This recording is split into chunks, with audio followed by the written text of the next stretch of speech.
Bonsoir à toutes et tous. Bienvenue pour cette seconde session magique proposée par Mauvais Genre à l'occasion de son 20e anniversaire. Avant d'appeler nos invités précieux sur scène, un tout petit détail, parce qu'on en parlait à l'instant justement dans le noir pendant ce générique. La situation devient toujours très compliquée pour les œuvres de cinéma aujourd'hui et le patrimoine cinématographique. Et la copie que vous allez voir ce soir, heureux chanceuses et chanceux, est absolument unique. Nous venons la faire fabriquer spécifiquement pour le festival, car un film aussi magique que celui que vous allez voir maintenant n'a même plus de matériel disponible au monde, ni 35, le Blu-ray n'existe pas encore pour des raisons juridiques. Donc, pour faire plaisir au choix qui était précieux de l'équipe de François Angelier, nous avons fait tirer une copie spécialement pour vous. Vous êtes donc les seuls à le voir sur un écran de cinéma pendant encore très longtemps. Ceci étant dit, sans plus attendre, messieurs François Angelier et Philippe Rouillet.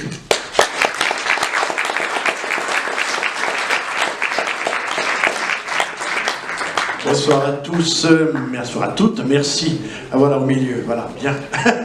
Merci Frédéric.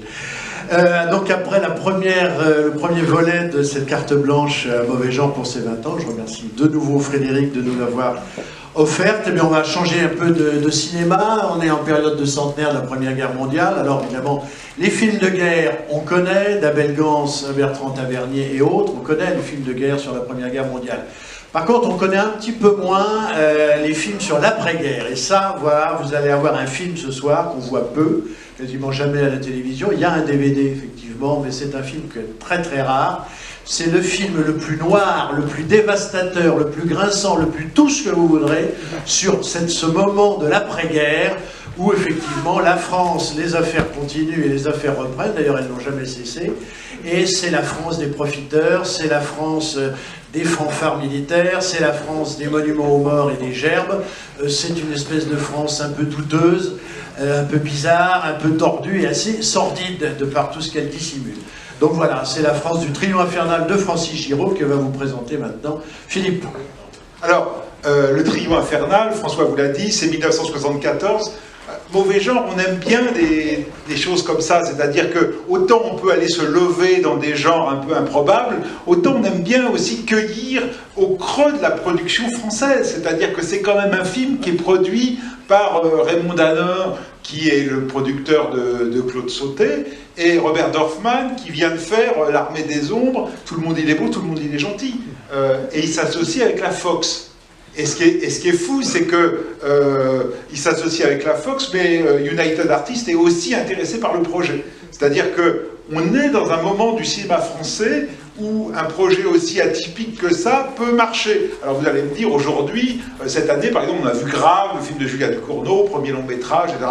Mais c'était une réalisatrice inconnue, qui, avec des acteurs pas très connus, en tout cas l'actrice n'était pas connue, alors que là, on est avec Michel Piccoli et Romy Schneider qui sont au top de leur popularité et qui ne vont pas hésiter à jouer dans cette entreprise qui est complètement folle. C'est le premier long métrage de Francis Giraud, c'est certainement son meilleur. Il n'a pas 30 ans quand il fait le film, mais c'est quand même pas un débutant parce qu'il a travaillé comme assistant réalisateur, comme producteur. Il a produit Rouffio, notamment son film sur la guerre de 14, on y revient, L'Horizon.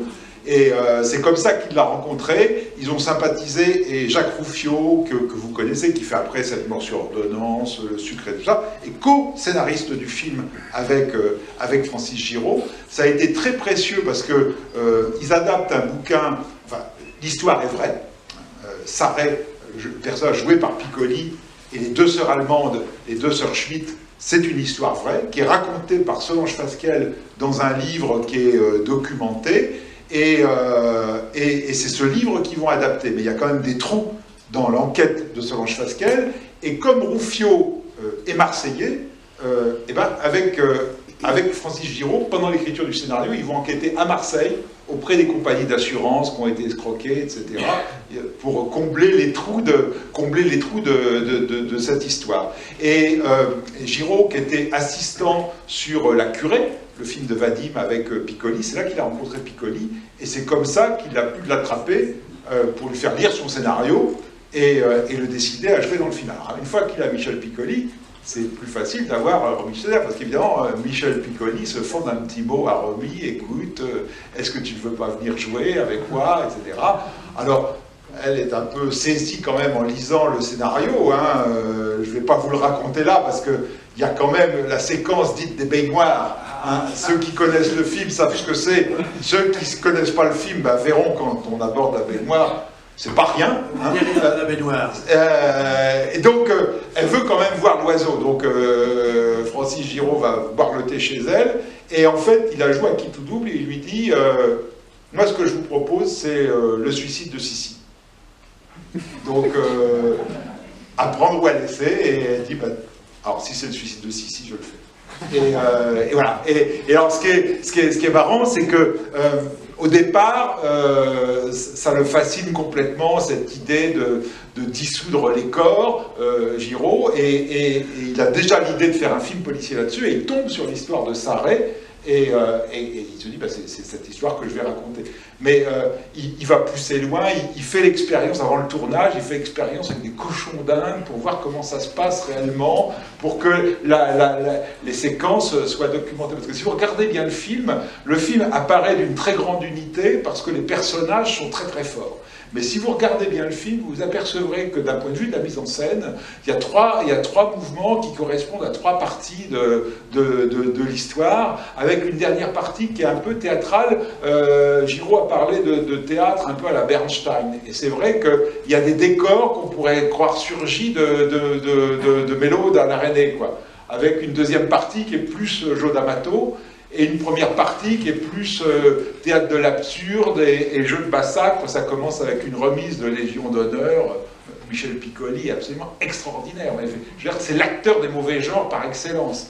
Et c'est formidable. Absolument. Et entraîner Romy Schneider là-dedans. L'autre, la sœur de Romy Schneider, c'est une Marcia Gonska, c'est une actrice allemande qui a fait en fait une carrière. Mais l'intérêt, ce que voulait Giraud, c'est que ce soit quelqu'un qu'on ne connaît pas. Mais il y avait besoin quand même que ce soit une professionnelle de la comédie, parce que le rôle est quand même pas si simple. Mais vous verrez, dans les seconds rôles, il y a énormément de gens connus, et lui trouvait bien que pour jouer des espèces de figures de la Troisième République, on aille chercher dans le patrimoine. Alors il y a Jacques Rigaud, il y a Hubert Deschamps, et puis il y a Pierre Dac.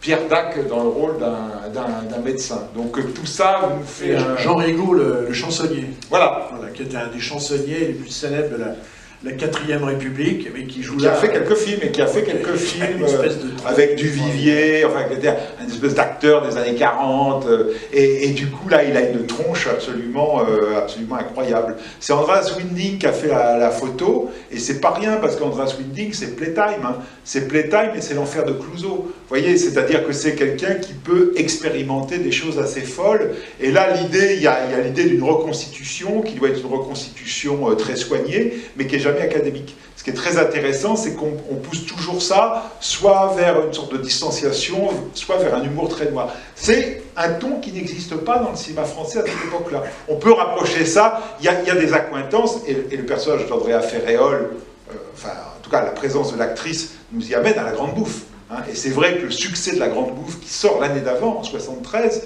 va aider à la production du film. C'est-à-dire que c'est un moment où il y a un public pour ça, et qu'on peut produire, parce que le film est cher. Le film coûte 700 millions d'anciens francs, alors ça ne dit rien du tout hein, aujourd'hui, mais ça fait partie des films qui sont dans la fourchette haute de production du cinéma français au mi-temps des années 70. C'est inouï d'avoir ce budget-là pour un premier long métrage. Mais parce que du coup, voilà, c'est un très grand chef opérateur. La musique, c'est Ennio Morricone. Et vous savez qu'Ennio Morricone, c'est pas le gars qui fait des partitions musicales par amitié. Faut qu'il y ait le carnet de chèque derrière, hein, qui que vous soyez, hein, sinon ça ne marche pas. Hein. Donc voilà, c'est un film avec de l'argent, et en même temps c'est un théâtre de massacre. Et donc on ne peut pas rêver mieux pour les mauvais gens.